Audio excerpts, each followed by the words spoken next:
कि ना किसी का अधिकार छीनेंगे, ना किसी को अपना अधिकार छीनने देंगे जी। कि अगर तुम वापस जाओगे तो कभी जीवन में जेल से बाहर नहीं निकल पाओगे। नमस्कार, स्वागत है आपका राय न्यूज में। मैं आपके साथ संदीप पोईवाल। दोस्तों, जैसे कि आपको पता है कि हम समय समय पे आपकी खास मुलाकात करवाते रहते हैं। आज भी हम आपकी मुलाकात करवाने जा रहे हैं, लेकिन जिनसे हम आपकी मुलाकात करवाने जा रहे हैं उनसे हम आपकी पहले भी मुलाकात करवा चुके हैं जिंदगी के सफ़र प्रोग्राम के दौरान, यानी कि शेर सिंह राणा जी से। तो पहले आपने देखा कि किस तरीके से उनकी स्कूल से लेके कॉलेज गए और कॉलेज से फिर तिहाड़ और तिहाड़ से अफगानिस्तान। आज जानते हैं हम अफगानिस्तान से आने के बाद जब तिहाड़ में आए और तिहाड़ से फिर राजनीतिक का सफ़र उनका कैसे शुरू हुआ, सब बातों के जानते हैं शेर सिंह जी की जुबानी। नमस्कार शेर सिंह जी। बहुत बहुत नमस्कार और आपके सभी राही चैनल को सुनने वाले दर्शकों को भी बहुत बहुत प्रणाम। जी, हमारे दर्शकों की और हमारी तरफ से भी आपको बहुत बहुत धन्यवाद कि आपने अपना कीमती समय हमें दिया। शेर सिंह राणा जी, सबसे पहला सवाल हमारा आता है कि आप अफगानिस्तान गए। आपने बताया हमारे पहले पार्ट में कि अफगानिस्तान में आपको बहुत सारी कठिनाइयों का सामना करना पड़ा और फिर अफगानिस्तान से आप आए तो कैलकाटा में आप गिरफ्तार हुए और फिर दोबारा से तिहाड़ में आए। तो कलकत्ता में किस तरीके से गिरफ्तारी हुई, कैसे पता लगा पुलिस को कि आप कलकत्ता में हैं? देखिए, उसको कानूनी वे में तो गिरफ्तारी बोल सकते हैं, लेकिन असलियत में वो सरेंडर है, क्योंकि कि जिस मिशन के लिए मैं गया था, जब वो कंप्लीट हो गया, अफ़गानिस्तान गया, वहाँ से अपने आखिरी भारतीय सम्राट पृथ्वीराज चौहान जी की जो मिट्टी है और जो अन्य सामान है उसको वापस लेकर आया और साथ में चंद्रवरदाई जी की भी मिट्टी को लेकर आया। तो जब ये जो मिशन था जब कंप्लीट हो गया तो फिर कोई औचित्य नहीं था बाहर रहने। फिर जो लोग मेरे उस समय संपर्क में थे और कुछ सहायता भी उन्होंने मेरी समय समय पर की, तो कुछ लोगों का ऐसा दबाव था कि मैं क्राइम करूं और एक क्राइम लॉर्ड बनूं। लेकिन ऐसा हमारा कभी भी बचपन से ना मन रहा, ना उसको हम सही मानते हैं और हमने तो हमेशा यही सपना भी देखा, इच्छा भी रही कि देश के लिए अच्छे कार्य करें। तो क्योंकि मेरे ऊपर दबाव था कि मैं गलत काम करूं, तो फिर क्योंकि मेरा मिशन पूरा हो गया था तो एक रास्ता बनाया मैंने और उसी के दौरान वो अरेस्टिंग या सरेंडर हुआ और सन 2006 में ये हुआ कलकत्ता से और फिर मुझे दोबारा से दिल्ली की जेल में रखा गया। तो जैसे नया जोश होता है, सभी के अंदर होता है, नए जोश में आप बहुत ज़्यादा क्राइम की दुनिया में बेताज बादशाह बन सकते थे, अंडरवर्ल्ड तक भी जा सकते थे। क्यों नहीं आपने उनके दबाव को माना? देखिए, मैंने आपसे पहले ही कहा, जब मैं तिहाड़ से निकला तो उस समय के कुछ अंडरवर्ल्ड डॉन थे, उनकी ऐसी ही इच्छा थी कि मैं उनके साथ मिलकर जो है देश में इंडिया लेवल पर क्राइम करूं, लेकिन ऐसी मेरी कभी इच्छा नहीं थी और इसीलिए फिर उनकी बात को हमने नहीं माना। जो मेरा जेल से निकलने का मकसद था वो सिर्फ अफ़गानिस्तान जाना था और जब वो पूरा हो गया तो फिर किसी भी तरह का प्रेशर तो किसी का मानने का कोई मतलब ही नहीं था। मुझे ऐसा भी बोला गया, डराया गया कि अगर तुम वापस जाओगे तो कभी जीवन में जेल से बाहर नहीं निकल पाओगे, इससे अच्छा तो दुबई में रहना चाहिए या विदेश में कहीं रहना चाहिए, अपना जीवन जीना चाहिए।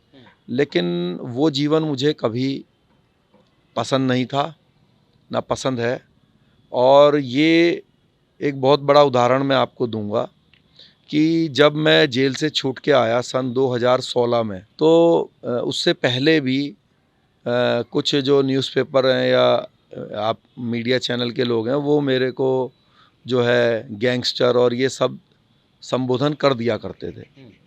तो जब मैं छूट के आया तो मैंने उनसे प्रश्न किया कि भाई, मैं सन 2001 में जेल गया था और सन 2016 में छूट के आया हूँ और इस दौरान 2.5 साल का मुझे, जब मैं जेल से एस्केप हुआ, मौका भी मिला कि मैं अगर क्राइम वाला व्यक्ति होता तो क्राइम करता।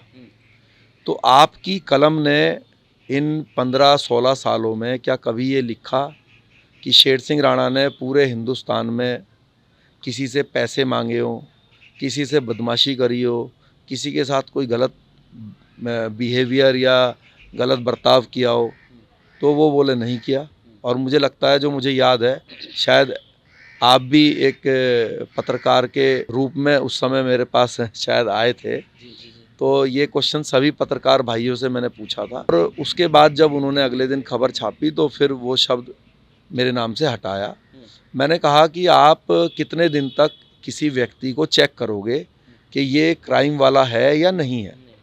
तो 16 साल मुझे नहीं लगता जीवन के कोई कम टाइम हो, वो भी तब जब इंसान को मौका मिला हो।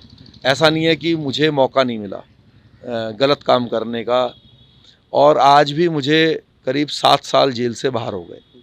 आप रुड़की के पत्रकार हो, एक भी व्यक्ति ये नहीं बोल सकता कि शेर सिंह ने 7 सालों में किसी के साथ कोई गलत बिहेव किया हो या कोई गलत काम किया हो, क्योंकि ना तो हमारी मन में ऐसी कोई इच्छा कभी रही, ना कभी इच्छा है।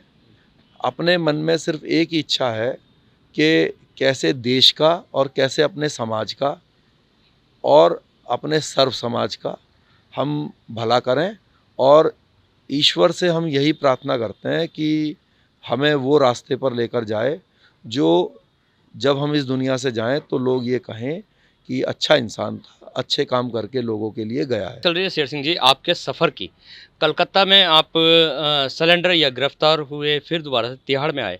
अभी आप एक पार्टी है राष्ट्रीय जनलोक सत्य पार्टी, उसके संरक्षक भी हैं, मतलब संस्थापक भी हैं, और साथ ही राष्ट्रीय अध्यक्ष भी माने जाते हैं, और पार्टी भी अच्छी ग्रोथ कर रही है। क्यों आपको लगा कि आपको पॉलिटिक्स में जाना चाहिए? और पॉलिटिक्स में अगर जो आप गए, बहुत सारी पार्टियां हैं, जैसे बीजेपी है, कांग्रेस है, बसपा है, सपा है, बहुत सारी पार्टी है, लेकिन आपने अपनी ही पार्टी बनाई। क्या इसके पीछे रीजन था? देखिए, पहले तो मैं करेक्शन कर दूं, हमारी पार्टी का नाम है राष्ट्रवादी जनलोक पार्टी। तो जो राष्ट्रवादी जनलोक पार्टी है उसको बनाने का मकसद और कारण ये है कि जब मैं जेल से छूटकर आया तो मैंने प्रयास किया कि भाई समाज के लिए कैसे हम कार्य करें। तो सामाजिक रूप में हमने काम शुरू किया। सन 2018 में मुझे ऐसा महसूस हुआ कि सामाजिक रूप से हम धरना प्रदर्शन कर सकते हैं, किसी मुद्दे को सड़क पर बैठ के उठा सकते हैं, लेकिन जिसके सामने हम मुद्दा उठाते हैं उस मुद्दे का हल करना या ना करना तो उसके अधिकार क्षेत्र में है, और वो होती है सरकार। तो आज की अगर हम बात करें, तो अगर हम देश में सरकार की बात करें कि देश में किसकी सरकार है, तो देखने में आता है कि देश में एनडीए की सरकार है। कुछ लोग ऐसा सोचते हैं कि बीजेपी की सरकार है, जो कि गलत सोचते हैं। देश में एनडीए की सरकार है, और एनडीए की सरकार में और बीजेपी की सरकार के काम करने में बहुत अंतर है। और जब वो अंतर हमारे समझ में आया तो हमने पार्टी बनाई। वो अंतर क्या है कि एनडीए की सरकार में बीजेपी, और बीजेपी के साथ आज के समय में 38 राजनीतिक दल हैं। ये जो 38 राजनीतिक दल हैं, जिनमें निषाद पार्टी है उत्तर प्रदेश से, संजय निषाद जी वाली, पटेलों का अपना दल है अनुप्रिया पटेल जी वाली, अभी ओपी राजभर भी आ गए हैं इसमें। बिहार से जो है माझी समाज की एक पार्टी है, हम जीतन राम माझी जी उसके अध्यक्ष हैं।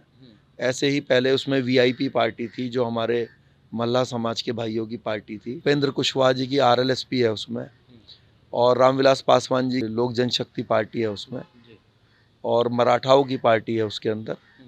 ऐसे करके उसके अंदर अभी हरियाणा में दुष्यंत चौटाला जो हमारे जाट भाई हैं, उनका राजनीतिक दल है जेजेपी, वो पार्टी है।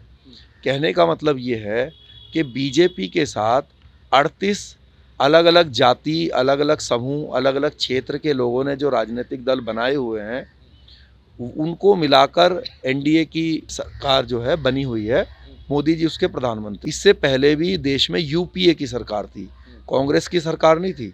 यूपीए में भी अनेक राजनीतिक दल थे कांग्रेस के साथ, जिसमें हमारे यादव भाइयों की समाजवादी पार्टी थी, हमारे जाट भाइयों की आरएलडी थी, बिहार से हमारे यादव भाइयों की लालू जी वाली आरजेडी थी, हमारे मराठा भाइयों की महाराष्ट्र से एनसीपी थी। ऐसे करके उसमें भी अनेक राजनीतिक दल। तो होता ये है कि जब मोदी जी देश की बात करते हैं तो हमारे देश में 2 तरह के, जिसमें हम बच्चों को जो बेरोजगार हैं उनको भत्ता देंगे, जब तक नौकरी नहीं दी जाती है तो उनको 5,000 रुपया भत्ता देंगे।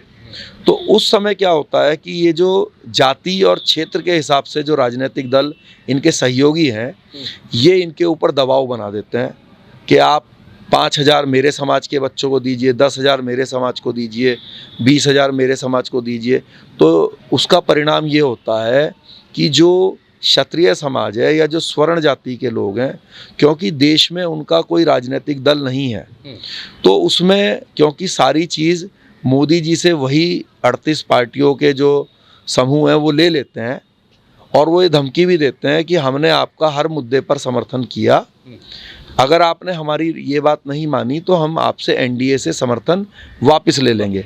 तो मजबूरी में मोदी जी हों, चाहे तब मनमोहन सिंह जी रहें, या आने वाले भविष्य में भी आज दो बड़े विंग बन गए हैं, इंडिया और एनडीए। तो इसमें भी आप देखेंगे कांग्रेस के साथ इंडिया में अनेक राजनीतिक दल हैं और एनडीए में भी अनेक राजनीतिक दल हैं। तो भविष्य में भी मोदी जी हो चाहे राहुल गांधी आए, दोनों के ऊपर ही ये दबाव बना के अपने समाज और अपने क्षेत्र के लिए बहुत सारी चीज़ें हासिल कर लेते हैं, जिससे उत्तराखंड के लिए भी या फिर जो जिन क्षेत्रों में हम काम कर रहे हैं उन क्षेत्रों में भी, प्लस हमारा जो राजपूत समाज है या जो स्वर्ण जाति है उनको कुछ मिलता नहीं है।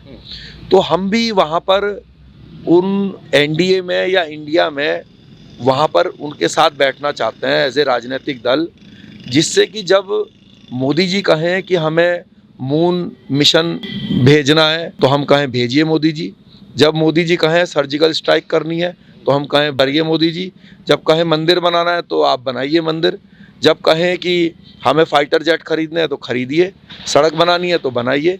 लेकिन जैसे ही मोदी जी कहें कि ये मैं 1 लाख नौकरी या ये योजना लेकर आया हूँ और इससे ऐसे ऐसे समाज का भला होगा, तो हम ये कहें कि भाई आप हमें भी दीजिए।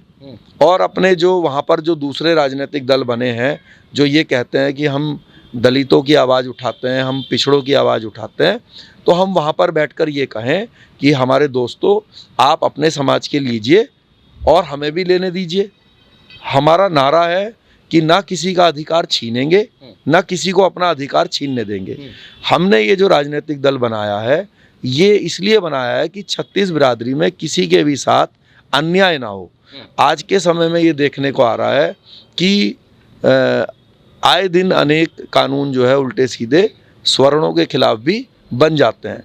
तो हम भी वहाँ पर बैठकर अपने समाज की भी बात उठाना चाहते हैं और किसी दूसरे समाज के साथ अन्याय भी ना हो, ऐसा भी काम हम करना चाहते हैं। क्योंकि आज जिस जाति का, अभी बसपा बोलती है हम दलितों की पार्टी हैं, दलितों की आवाज़ है, लेकिन जब वो सत्ता में आई तो उस बसपा ने जो हमारे वाल्मीकि समाज के लोग हैं, धानक समाज के लोग हैं, धोबी समाज के लोग हैं, जो अन्य समाज के लोग हैं, उसको उन्होंने कुछ नहीं दिया। मान लीजिए अगर 10 नौकरियां थी और 10 में से 3 नौकरी एससी के लिए थी, 3 जनरल के लिए थी, 4 जो है वो पिछड़े समाज के लिए थी, तो जब बसपा सत्ता में आई तो उसने 3 की 3 नौकरियां अपने जो जाटव समाज है उसको दे दी।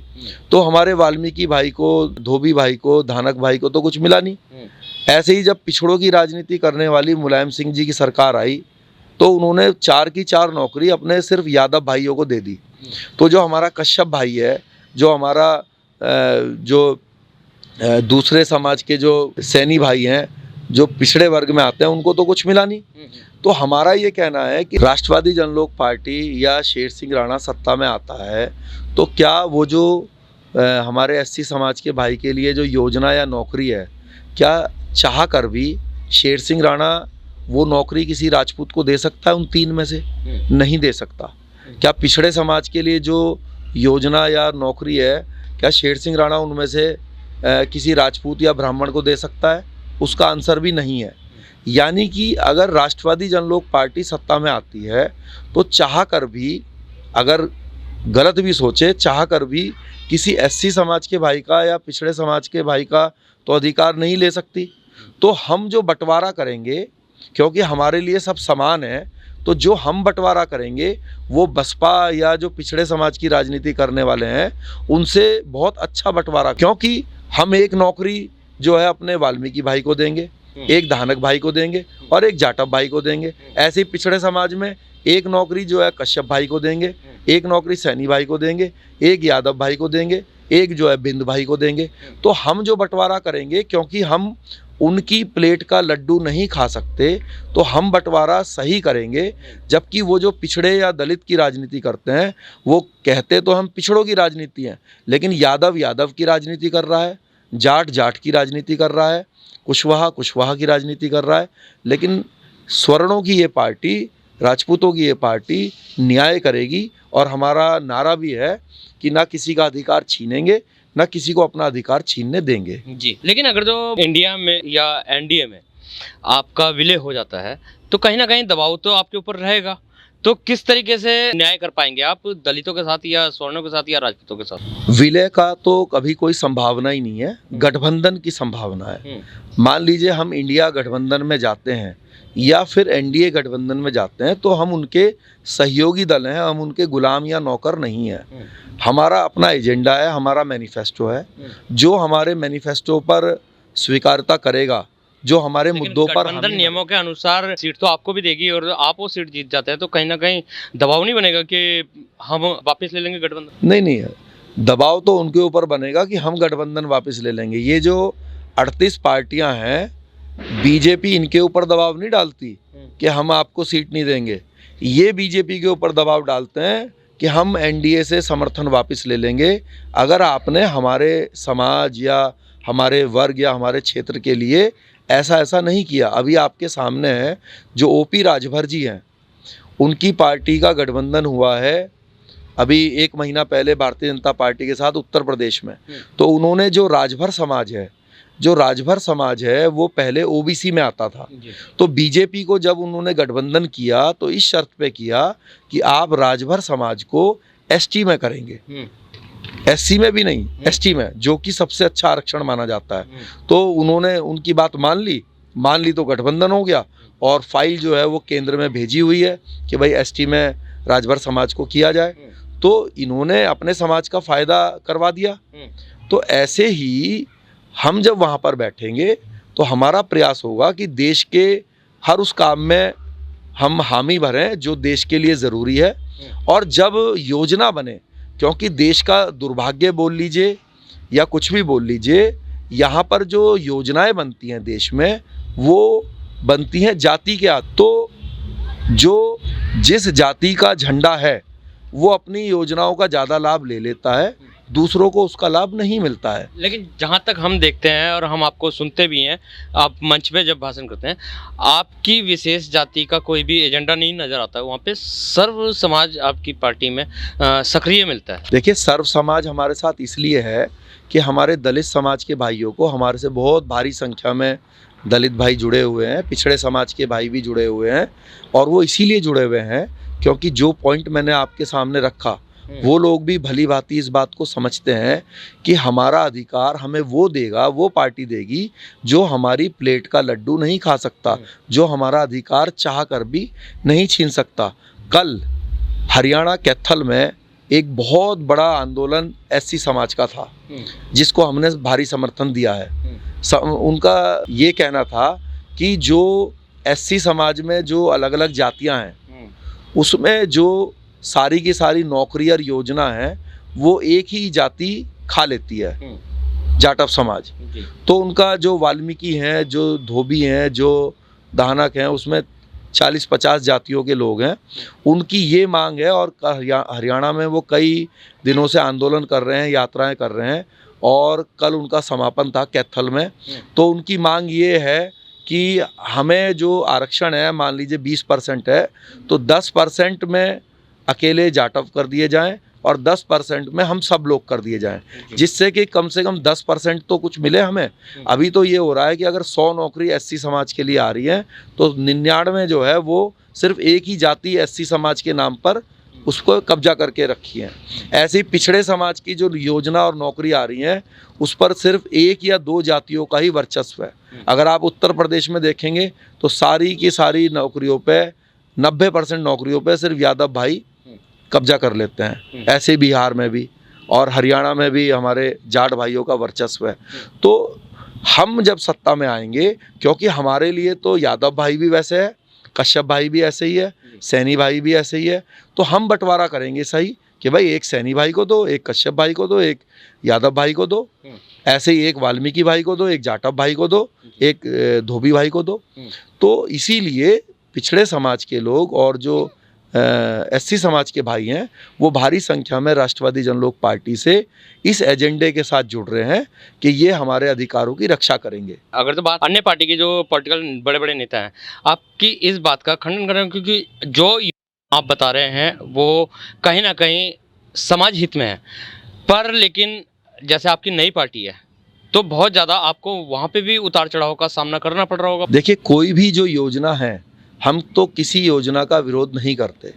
हमारे एससी जो भाई हैं, जो हमारे पिछड़े समाज के भाई हैं, अगर वो गरीब हैं, अगर वो किसी कारण से पिछड़ गए हैं, तो हर भारतीय का कर्तव्य बनता है कि उनको मुख्य धारा में लेकर आए। लेकिन मैं इसका विरोध करता हूँ कि जब 100 नौकरी निकली है तो 99 सिर्फ जाटव समाज के ले लेंगे और हमारे वाल्मीकि भाई को, धानुक को और जो दूसरे समाज है उनको नहीं मिलेंगे। यार शेर सिंह क्या कर रहा है ये इस तरीके से नौकरियों का होकर, मतलब आपकी कहानी तो होगी ना कि नई पार्टी है, इतनी अच्छा आप मुहिम के साथ आगे बढ़ रहे हैं, तो बहुत ज्यादा संघर्ष तो करना पड़ रहा होगा ना आपको।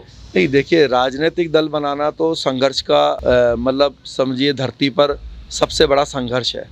लेकिन जब आपकी विचारधारा ठीक होगी, जब आपके पास एजेंडा होगा, मिशन होगा, तो लोग आपसे जुड़ते हैं। मैंने खुलेआम कहा कि ये स्वर्णों की, क्षत्रियों की पार्टी है, लेकिन मैंने खुलेआम ये भी कहा कि जो हमारे एससी समाज के भाई हैं, जो हमारे पिछड़े समाज के भाई हैं, उनके साथ भी अन्याय ना हो, इस बात के लिए भी हम जो है वो प्रतिबद्ध है। मैंने ये नहीं कहा कि आप इनका ये आरक्षण ख़त्म कर दीजिए या इनको आप ऊपर उठाने के लिए जो योजनाएं बना रहे हैं वो बंद कर दीजिए, ऐसा हमने कभी ना कहा, ना कभी कहेंगे। हम सिर्फ ये कह रहे हैं कि भाई किसी के अधिकार मत छीनिए। हमारे भी जो राजपूत क्षत्रिय समाज के, स्वर्णों के जो अधिकार हैं उनको भी आप सुरक्षित कीजिए। सिर्फ ये कहना है, हमारा ये कहना नहीं है कि आप किसी की प्लेट से ज़बरदस्ती लड्डू उठा के उसका खा लो। हम ये कह रहे हैं भाई, अगर 10 लड्डू हैं तो 2 हमें भी दे दो, हम भी भारतीय नागरिक हैं, हमारे भी समाज में गरीब बच्चे हैं। देखिए, हर जाति में, हर धर्म में गरीब ही हैं, अमीर भी हैं। तो जो गरीब है वो तो बेचारा गरीब है, उसको मुख्य धारा में लाने के लिए काम और प्रयास होना चाहिए, वही हम कर रहे हैं। और इसीलिए सभी लोग हमारी पार्टी से जुड़ रहे हैं और मैं आपसे एक दिन वादा करता हूँ, इस विचारधारा पे चल के जिस तरह से दलित, पिछड़े, स्वर्ण हमारे इस एजेंडे पर साथ मिलकर काम कर रहे हैं, एक दिन हम देश में और प्रदेश में सत्ता हासिल करेंगे और सभी भारतीयों का जो है उसको विकास पर की ऊंचाइयों पर लेकर जाएंगे। सवाल है कि आप के मूल निवासी है, यानी कि हरिद्वार जिले के और उत्तराखंड, लेकिन आपकी पार्टी का वर्चस्व उत्तराखंड के अंदर तो नहीं दिखाई देता। छत्तीसगढ़, आपका हरियाणा, आपका राजस्थान, वहाँ पे आपकी पार्टी का बोलबाला है। क्या कारण है कि आप अपने क्षेत्र में काम नहीं करके बाहर काम करते हैं? देखिए, उत्तराखंड में भी हम हरिद्वार जिले में कार्य करते हैं और हम लोग जो पिछले वर्ष विधानसभा चुनाव हुए थे उसमें लक्सर, हरिद्वार ग्रामीण और खानपुर, इन 3 विधानसभाओं पर हमने प्रत्याशी भी चुनाव लड़वाया था और हम विजय नहीं हो पाए क्योंकि उत्तराखंड में अभी हमें काम करते हुए 2 ही वर्ष हुए हैं। उसके बाद अभी जब जिला पंचायत सदस्य के चुनाव हुए तो जिला पंचायत में हमने 5 प्रत्याशी लड़वाए थे और जिसमें कि 44 नंबर वार्ड से 1 प्रत्याशी राजपा का जीत गए हैं और जो 2 प्रत्याशी हैं वो 2nd नंबर पे आए। हमारी बहन सोनी वाल्मीकि हैं जो कि 42 नंबर वार्ड से हमारी प्रत्याशी थी, उनका बहन का दूसरा नंबर आया और 2 प्रत्याशी हमारे 3rd नंबर पे आए। तो ऐसा नहीं है कि हम उत्तराखंड में काम नहीं कर रहे, लेकिन हाँ, उत्तराखंड में हम मुख्य रूप से हरिद्वार लोकसभा पर काम करते हैं और हरियाणा में पूरे प्रदेश में काम करते हैं, दिल्ली के भी एक पार्ट में काम करते हैं, उत्तर प्रदेश में हम पश्चिमी उत्तर प्रदेश में काम करते हैं और बिहार में काम करते हैं। तो ये हमारा वर्किंग एरिया है फ़िलहाल अभी, और अभी हम इसमें बढ़ोतरी तब करेंगे जब हम किसी राज्य में सरकार में हिस्सेदार बन जाएंगे। तो मुझे विश्वास है कि आज हरियाणा के अंदर हमारा ओम प्रकाश चौटाला की जो इनेलो पार्टी है, चौटाला साहब से हमारा गठबंधन है। और हरियाणा में अगली जो सरकार बनेगी उसमें राष्ट्रवादी जनलोक पार्टी 100% सरकार में हिस्सेदार बनेगी और क्षत्रियों के साथ साथ, स्वर्णों के साथ साथ सर्व समाज के लिए कार्य करते हुए हरियाणा प्रदेश को बहुत आगे लेकर जाएगी। अभी 2024 में लोकसभा के इलेक्शन, 2024 में जो लोकसभा के चुनाव है उसके लिए भी हम लोग एक बूथ लेवल पर काम हमने शुरू किया हुआ है और आने वाले दिसंबर के महीने में हम लोग हरियाणा के अंदर करीब 1 लाख कार्यकर्ताओं का एक सम्मेलन करेंगे। ऐसे ही एक हरिद्वार लोकसभा में भी हम करीब 20 से 25 हज़ार कार्यकर्ताओं का एक सम्मेलन करेंगे और एक सम्मेलन हम जनवरी के महीने में बिहार पटना में करेंगे जिसमें 1 लाख से ज़्यादा लोग शामिल रहेंगे। यानी आपकी राष्ट्रीय जनलोक पार्टी जो है हरिद्वार लोकसभा से चुनाव फाइट करवाएगी। देखिए, राष्ट्रवादी जनलोक पार्टी का हरिद्वार लोकसभा में अच्छा कैडर है। हमारी पार्टी कैडर वाली पार्टी है, मिशन वाली पार्टी है, इसीलिए हमारे पास एकदम फिक्स वोट है। हमारा नहीं, ये सवाल इसलिए बना है कि आप किसी को यहाँ पे सपोर्ट करोगे या फिर खुद ही अपना कैंडिडेट। वही मैं आपसे बताना जा रहा हूँ कि हमारी पार्टी एक कैडर वाली पार्टी है। तो भविष्य में हमारा एनडीए या इंडिया में किससे गठबंधन बनता है, जो हमारी विचारधारा, हमारे मैनिफेस्टो को अप्रूव करती है और उसमें ज़्यादा से ज़्यादा बातों को मानने के लिए हामी भरती है, उस गठबंधन में हम लोग जाएंगे। और जिस गठबंधन में हम जाएंगे, हम अपना गठबंधन धर्म निभाते हुए उसका हर क्षेत्र में जो है सहयोग करेंगे, जहाँ जहाँ भी हमारे वोटर हैं या कार्यकर्ता हैं। अगर हरिद्वार लोकसभा में हमें खुद ही ये सीट मिलती है तो हमारी पार्टी खुद लड़ेगी और अदरवाइज तो जिस गठबंधन में हम होंगे उसका सहयोग करेंगे। चलते चलते एक लास्ट हमारा सवाल क्या आपके हमारे दर्शकों के लिए संदेश के, युवा जो है कहीं ना कहीं राजनीति में बढ़ चढ़ के हिस्सा ले रहा है। जहाँ पे भी देख लो, जिस भी संगठन में देख लो, युवा ही ज़्यादा सामने आता। तो क्या कहना चाहेंगे, ये एक जागरूकता है, लेकिन अगर जो कहीं दंगे फसाद तो वहाँ पे भी युवा ही नजर आता, नहीं नजर आते। तो क्या आप मानते हैं इस चीज़ को, जागरूकता है या युवाओं को बरगलाया जा रहा है? देखिए, ये जागरूकता भी है और ये भटकाव भी है। जागरूकता दी है सोशल मीडिया ने। आज सोशल मीडिया के माध्यम से हर एक व्यक्ति के पास जो टेलीफोन है उसमें उसको जानकारियाँ मिलती रहती हैं, तो वो जागरूक रहता है। लेकिन उस जागरूकता का लाभ होने की जगह उसका कुछ संगठन गलत दुरुपयोग करते हैं और उनको हानि की तरफ लेके जाते हैं, उनको बहकावे की तरफ लेकर जाते हैं। और मैं उन संगठनों का नाम नहीं लूँगा, लेकिन वो लोग कभी हिंदू मुसलमान का झगड़ा कराते हैं, कभी जो है वो जातियों में लड़ाई करवा देते हैं। पाकिस्तान की एजेंसी है ISI, वो हमेशा यहाँ पर करोड़ों अरबों रुपए खर्च करती है कि किस तरीके से देश का माहौल ख़राब किया जाए। तो उसके लिए वो करोड़ों अरबों रुपए देती है, खर्च करती है कि कैसे हिंदू मुसलमान का आपस में मनमुटाव हो जाए। तो ISI को इससे फायदा? तो जो संगठन जाने अनजाने में भारतीय होकर अपने युवाओं को ऐसे रास्ते पर लेके जाते हैं जिससे हिंदू मुसलमान के दंगे हो जाते हैं या जिससे जातियों का संघर्ष हो जाता है, तो जाने अनजाने वो लोग ISI का ही काम कर रहे हैं। तो मेरा उन सभी संगठनों से निवेदन है कि आप विचार कीजिए कि जो काम ISI चाहता है वो काम आप फ्री में क्यों कर रहे हैं उनके लिए। हमारा मकसद ये होना चाहिए, और बीजेपी इस चीज़ में बहुत आगे रहती है। बीजेपी वोट इसलिए नहीं मांगती कि हमने देखिए ये कार्य किया है, देश के लिए ये कार्य किया है। वोट इसलिए मांगती है कि हिंदुओं को वो ये डराती है कि अगर आपने हमें वोट नहीं दी तो मुसलमान आपको मार। अभी नूह में दंगा हुआ, उत्तर प्रदेश में बरेली में दंगा होते होते बचा। तो नूह दंगा या बरेली में जो होते होते बचा, उसमें साफ साफ संकेत मिल रहे हैं कि ये एक षड्यंत्र। मैं ऐसे सभी संगठनों का जो है वो विरोध करता हूँ।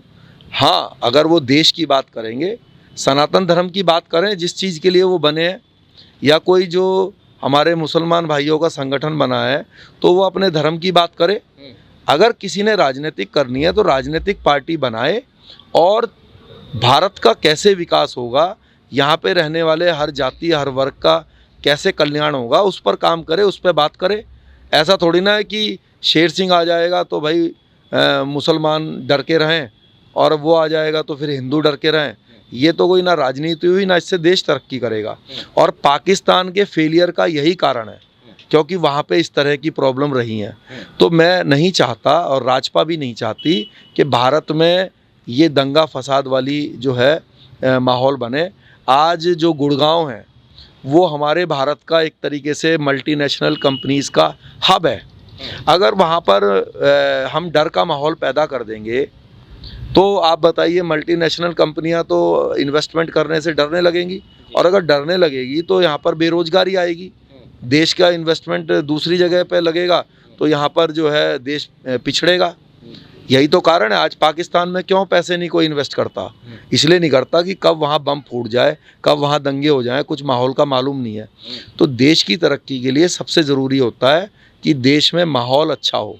अगर रुड़की है, हमारा शहर है, इस शहर का माहौल सब जानते हैं कि बहुत ही अच्छा माहौल है, और यही कारण है कि ये शहर हमेशा ग्रो कर रहा है। मैं नाम नहीं लेना चाहूँगा, उत्तर प्रदेश के अनेक शहर हैं जिनका माहौल कभी अच्छा नहीं रहा। तो हमें कई लोग रुड़की में ऐसे मिलते हैं कि हम उनसे पूछते हैं आप कहाँ से आए हैं, तो वो बोलते हैं जी हम मुजफ्फरनगर से आए या उस शहर से आए।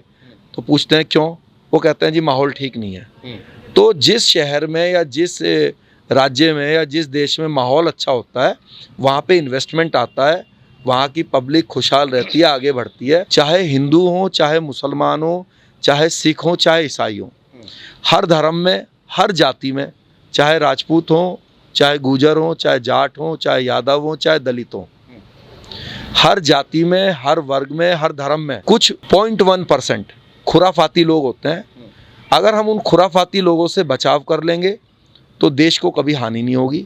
तो ऐसे लोगों को चिन्हित करना चाहिए जो माहौल ख़राब करना चाहते हैं। ऐसे लोगों पर लगाम लगेगी, ऐसे लोगों की बात को अनसुना करना चाहिए जो लोग भड़काते हैं।